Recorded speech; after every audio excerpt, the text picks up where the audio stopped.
Doctor বলেছে বেটাই হলো। ডাক্তার বন্ধু এখন বেটাকে নিয়ে ডাক্তার কাছে গিয়েছেন। ডাক্তার কাছে যাওয়ার পরে বলছেন ভাই আসলাম। বলে কি ব্যাপার, বেটা অসুস্থ নাকি? বলে অসুস্থ নয়। বলে তাহলে কেন নিয়ে আসলে? বলে তুমি বলেছিলে মায়ের পেটে ছিল কি বেটা হবে, বেটাই হয়েছে, তাই তোমার কাছে নিয়ে আসলাম। এবার তুমি দেখে বলো। না দেখে বলেছিলে, এবার তুমি দেখে বলো আমার বেটা চোর হবে, আমার বেটা মৌলবি হবে, আমার বেটা মুফতি হবে, আমার বেটা অফিসার হবে, আমার বেটা ব্যারিস্টার হবে। এবার তুমি বলো। তো ডাক্তার বলতে আছে আমি পাগল, এটা আমার পক্ষে সম্ভব নয়। তোমার বেটা বড় হওয়ার পরে চোর হবে না ডাকু হবে, মুফতি হবে না মৌলবি হবে, এটা আমার পক্ষে সম্ভব নয়। আল্লাহু আকবার। যেখানে দুনিয়ার সমস্ত জ্ঞান হার মেনে যায়, তারপর থেকে আমার মুস্তাফার জ্ঞান আরম্ভ হয়ে যায়। গুণান্বিত করেছেন আমার মুস্তাফাকে।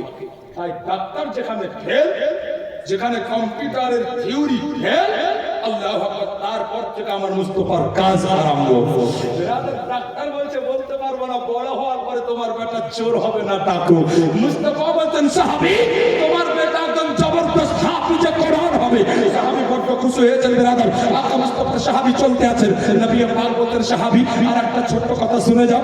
হুজুর আরেকটা কি? তো আকা মুস্তাফা বলছেন এ সাহাবী শোনো, তোমার এই বেটার কারণে কাল হাসরের ময়দানে তোমার ইজ্জত এত বাড়বে। হে আমার প্রিয় সাহাবী শোনো, তোমার বেটা শুধু হাফিজে কোরআন হবে তা নয়, বরং তোমার ছেলে তো আল্লাহর দ্বীনকে কায়েম ও দায়েম করার জন্য যুদ্ধের ময়দানে জামে শাহাদাত পান করবে।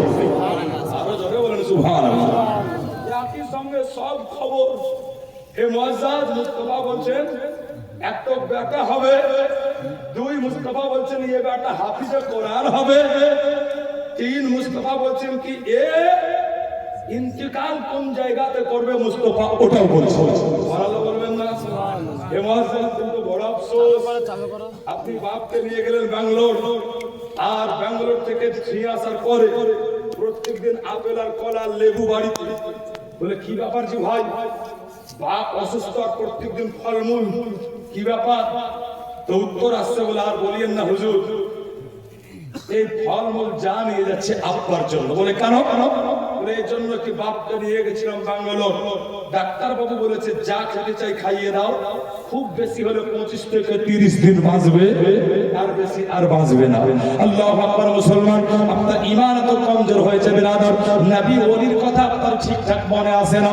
নবী ওলির কথা বললে আপনার মুখটা ফিরিয়ে নিন, আপনি একটু বিগড়ে যান। কিন্তু একজন ডাক্তার বলেছে তোমার বাপ মাত্র 25 থেকে 30 দিন বাঁচবে, আপনি ওটার উপরে বিশ্বাস রেখে আপনি আল্লাহু আকবার আপনি কি করতে লাগলেন? আপনি আপনার যেমন যা খুশি আপনার মনের স্বাদ আপনি মিটাতে আরম্ভ করলেন। একবার ভেবে দেখবেন আপনার বিশ্বাসটা কোন জায়গাতে চলে গিয়েছে। আল্লাহু সামাদ বিরাদার বলতেছিলাম মুসলমান, নবী পাক আকা মুস্তাফা সাল্লাল্লাহু তাআলা আলাইহি ওয়াসাল্লামের সাহাবী হযরত জুলনা রাদিয়াল্লাহু তাআলা আনহু উনি বলতে লাগলেন আমার চার বেটা শোনো, আমার নবী যখন বলেছেন আমার বিশ্বাস আমার এখানে এটাই, আমার এই জায়গাতে ইন্তেকাল হবে, অর্থাৎ ইন্তেকাল এই জায়গাতে আমি করব। এজন্যই কি আমার নবী বলেছেন, আমার নবীর কথা কখনোই এদিক ওদিক হতে পারে না। এজন্যই বিরাদর আল্লামা বিশ্বকবি ইকবাল বলতে আছেন হর কওলে মুহাম্মদ কওলে খোদা ফরমান না বদলা যায়েগা, লা বদলেগা জামানা মগর কুরআন না বদলা যায়েগা। আল্লাহু আকবার। মুসলমান ও নবী পাক আকা মুস্তাফা সাল্লাল্লাহু আলাইহি ওয়াসাল্লামের সাহাবী বলতে আছেন আমার চার বেটা শোনো, তোমরা নয়ন ভরে প্রাণ ভরে আমাকে দেখো, অতএব তোমরা আমাকে ভালো করে দেখে নাও, আর কিছু বলার থাকলে বলে নাও। ছেলেরা বলতে লাগলো বলে আব্বা গো তোমার ইন্তেকাল এই জায়গাতে হবে, আমরাও বিশ্বাস করে নিলাম। এর জন্যই কি নবী বলেছেন মানে এখানে ইন্তেকাল হবে। এবার একটা কথা তুমি বলো, তোমার ইন্তেকালের পরে তোমাকে দাফন কোন জায়গাতে করা হবে? মদিনায় গিয়ে দাফন করা হবে, আর নাকি তোমাকে মক্কায় নিয়ে গিয়ে দাফন করা হবে? আল্লাহ নবীর সাহাবী বলতে আছেন হে আমার চার বেটা শোনো, আমাকে না মক্কাতে নিয়ে যাবে আর না মদিনাতে নিয়ে যাবে, বরং এই জায়গাতে আমার দাফনটা করে দেবে।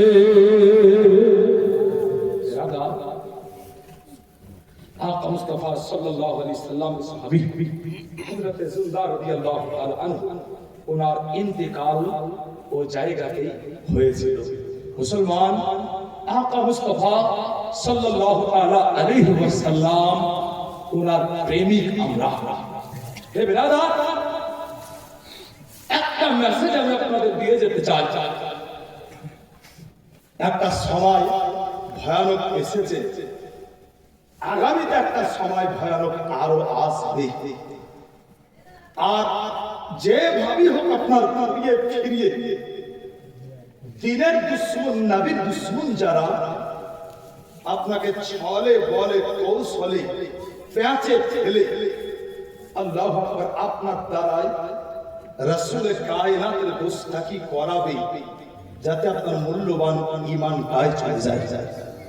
হে মুসলমান, যাতে আপনাকে বালা আপনাকে গ্রাস করতে না পারে, এর জন্য আপনাকে কি করতে হবে?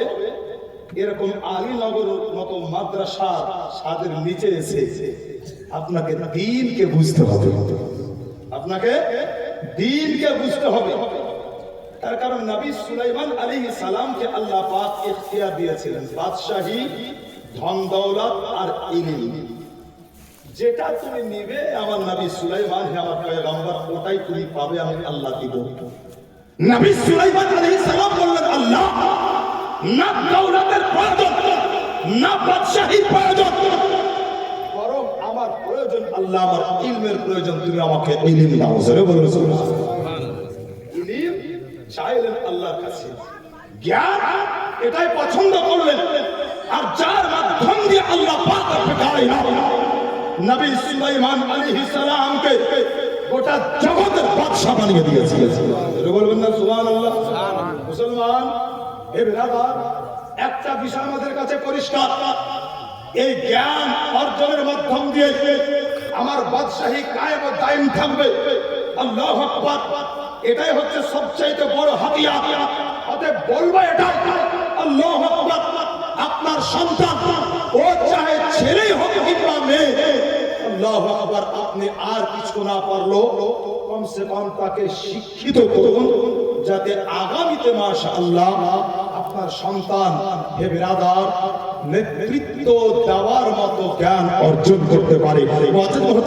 অনেক জ্ঞানী গুণী ওলামায়ে কেরাম বসে আছেন বিরাদার, আল্লাহু আকবার, আপনারাও বহু জ্ঞানী গুণী, তার কারণ বড় আপনার চাক জমকপূর্ণ এলাকার মানুষ, সেই কালিয়াচকের মাটিতে আল্লাহু আকবার লাখো লাখো জালসা হচ্ছে বিরাদার, যোগ্য বিজ্ঞ ওলামায়ে কেরাম আছেন, তাদের শুনে শুনে মাশাআল্লাহ আপনারা অনেক জ্ঞান অর্জন করেছেন।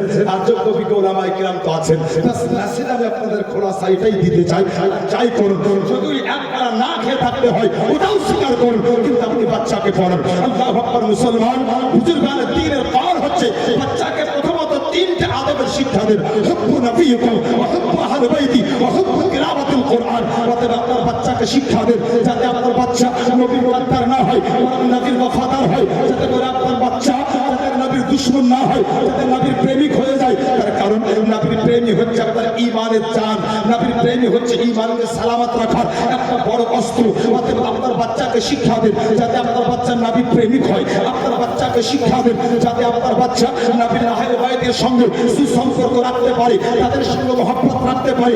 আর আপনার বাচ্চাকে শিক্ষা দেন যাতে আপনার বাচ্চা পবিত্র আল কোরআন পড়তে পারে, পবিত্র আল কোরআন বুঝতে পারে। আল্লাহু আকবার। মুসলমান, পবিত্র আল কোরআন দুনিয়াতে পড়বে বুঝবে তো দুনিয়া তো রাজ করবে, আর পবিত্র আল কোরআন দুনিয়াতে বেশি বেশি তেলাওয়াত করবে তো কাল হাসরের ময়দানে আল্লাহু সুবহান এই পবিত্র কোরআন তার জন্য আল্লাহর দরবারে সুপারিশ করবে।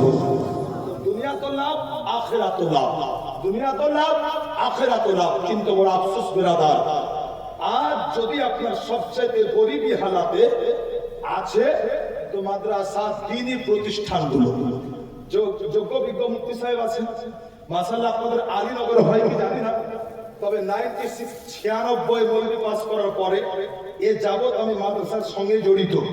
আজও আপনার একটা মাদ্রাসা, আমি অদম গুনাহগার, একটা হেড পোস্টে আপনার কাজ করছে, আজও আমাকে আপনার 4টা মাদ্রাসা দেখাশোনা করতে হয়।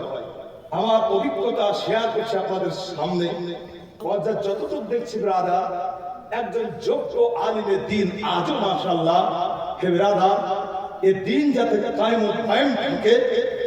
এদিকে সকালে এসে আপনার মাদ্রাসায় বেলা 11টা অবধি মেহনত করে বাচ্চাদেরকে পড়ায়, এরপরে মাশাআল্লাহ এই মুফতি সাহেব একজন যোগ্য ব্যক্তি হে ব্রাদার, যাতে প্রতিষ্ঠান চলে এজন্য আপনাদের মতো গাফিল মানুষের দ্বারে গিয়ে ফকিরের মতো দাঁড়িয়ে যায়। কি বললাম না বাবু? ফকিরের মতো দাঁড়িয়ে গিয়ে বলে বাবা মাদ্রাসা আলীনগরের জন্য এসেছি, কিছু দাও। আল্লাহু আকবার।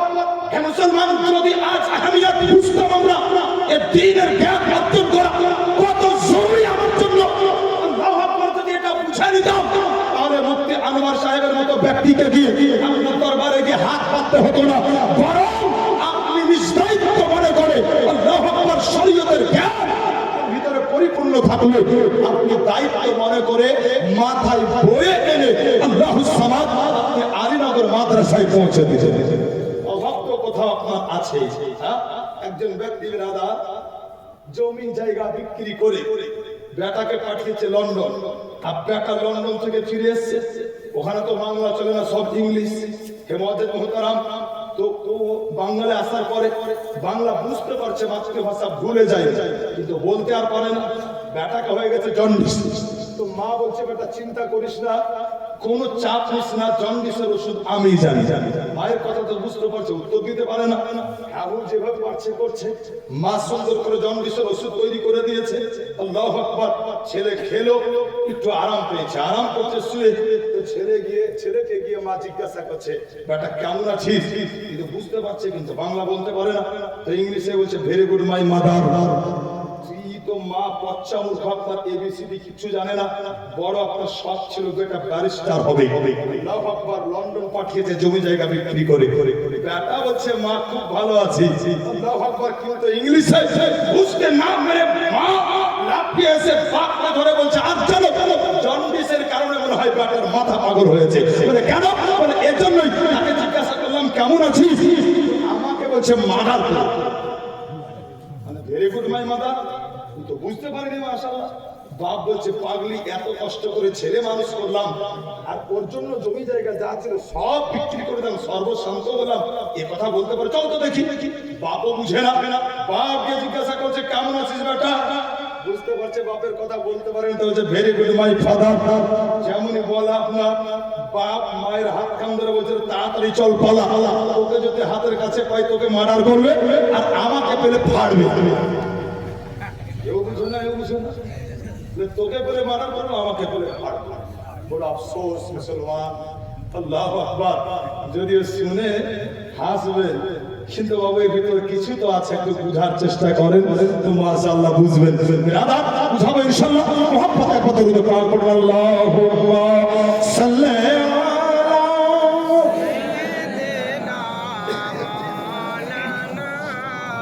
ওয়া আলা আলি সাইয়্যিদিনা মাওলানা মুহাম্মদ সাল্লাল্লাহু আলা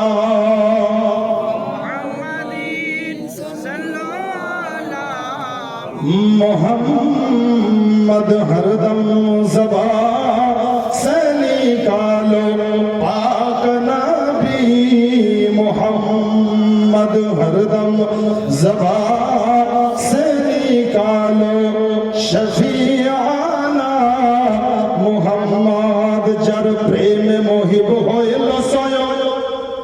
শুরুতে পিছন থেকে একটা আওয়াজ এসে বাংলাতে একটা শোনাই।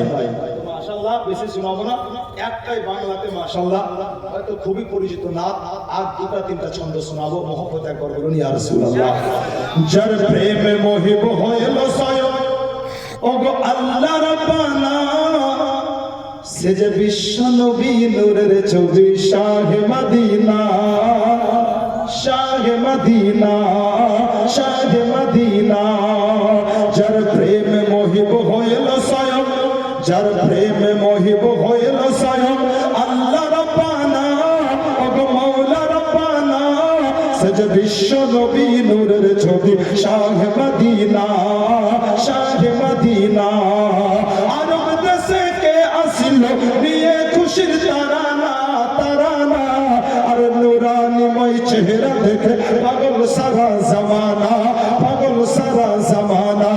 আরব দেশে কে আসিল নিয়ে খুশির তারানা, নুরানিময় চেহারা দেখে পাগল সারা জামানা, পাগল সারা জামানা। ত্রিভুবনে নেই গো আমার, ত্রিভুবনে নেই গো আমার নবীর তুলনা, সে যে বিশ্ব নবী নূরের ছবি, শাহে মদিনা,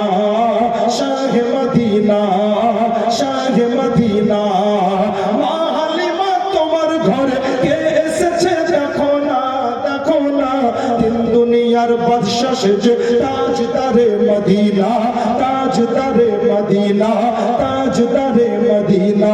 ত্রিভুবনে নেই গো আমার, আর ত্রিভুবনে নেই গো আমার নবীর তুলনা। সেজে বিশ্ব নবী নূরের ছবি শাহে মদিনা, শাহে মদিনা, শাহে মদিনা। আর সিদরা এলে জিবরিল বলে ও গো নবী শোনো না, শোনো না। আর ডানা আমার জ্বলে যাবে, আগে যেতে পারবো না, আগে যেতে পারবো না। সিদরা এলে জিবরিল বলে ও গো নবী শোনো না, শোনো না। আর ডানা আমার জ্বলে যাবে, আগে যেতে পারবো না, আগে যেতে পারবো না। একা একা চলে নবী, একা একা চলে নবী, পরোয়া করে না। সেজে বিশ্ব নবী নূরের ছবি শাহে মদিনা, শাহে মদিনা, শাহে মদিনা। আল্লাহ রব্বে কায়নাতের মহাগ্রন্থ পবিত্র আল কোরআন হতে যে আয়াতে মুকদ্দাসা আমি আজ তেলাওয়াত করেছিলাম, ওমাই ইয়াখরুজ মিন বাইতিহি মুহাজিরান ইলাল্লাহি ওয়া রাসূলিহি, আমি ওয়াদা করেছিলাম ইনশাআল্লাহ এর উপরে আপনার কিছু কথা আলোচনা করব। হে বিরাদার,